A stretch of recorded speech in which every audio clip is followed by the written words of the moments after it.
C'est bon. Merci, Monsieur le Président. Je voudrais rebondir sur ce que disait Laurence Régnier tout à l'heure. C'est vrai que pour un budget d'un peu plus d'1,4 milliard, ça serait pas mal d'avoir 3 slides qui permettent d'avoir une présentation des résultats. Je pense que dans la plus petite des collectivités françaises aujourd'hui, il y a des présentations comme celle-ci, et c'est un support utile pour le débat. Je voudrais également faire part de mon inquiétude avec un peu de solennité. Parce que si vous n'êtes pas responsable de la situation du contexte national et international, et on sait qu'elle est difficile aujourd'hui, vous êtes responsable des choix qui sont faits pour s'y adapter ou s'y préparer. Et à cet égard, je voudrais revenir sur 2 éléments principaux qui ont été évoqués dans la discussion. Le premier, c'est la comparaison entre ce que vous nous avez présenté au moment du budget primitif, qui est un moment de communication politique et une feuille de route, et la réalité du CA. La différence entre le BP et le CA, c'est presque 4% d'économie en fonctionnement sur les politiques d'économie et d'emploi, c'est 3% d'économie en fonctionnement sur les politiques d'éducation et de formation, c'est 2% d'économie sur les politiques de mobilité de territoire durable, dont 13% de dépenses en moins de ce que vous avez annoncé sur les politiques d'équilibre et de solidarité territoriale. Et c'est moins 18% sur la ligne citoyenneté et égalité. Entre l'affichage et le résultat, ce sont les chiffres du CA qui parlent. Le deuxième aspect sur lequel je vous souhaitais revenir, c'est sur la question des recettes. Il y a 3 chiffres qui ont déjà été cités qui sont quand même particulièrement inquiétants. La baisse de notre épargne, l'augmentation des charges de la dette, qui sont passées de 104 millions à 141 millions d'euros, et alors même que nous avons déjà le niveau de recettes par habitant le plus élevé des régions françaises, dans un pays où le niveau des prélèvements obligatoires est le plus élevé de l'OCDE. Et donc, quand on a le débat sur les recettes, j'ai envie de dire, je suis d'accord avec M. Béatrix, le débat sur les recettes, c'est un faux débat.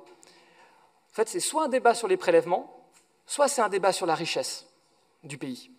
Et là, ce que j'ai entendu, c'est un débat sur les prélèvements. Comment on va prélever encore plus de la richesse du pays? Je n'ai pas entendu d'éléments sur comment on accroît cette richesse. Et en fait, moi, ce qui me frappe, ce qui met en danger nos services publics, ce qui met en danger la situation de notre pays, c'est son appauvrissement absolu et relatif. Notre pays s'appauvrit par rapport à tous les autres pays de l'Union européenne. Nous sommes moins riches aujourd'hui que nous l'étions hier, et si nous continuons comme cela, ça va être de pire en pire. Et face à ça, S'il vous plaît, nous écoutons l'orateur. S'il vous plaît. Et face à ça,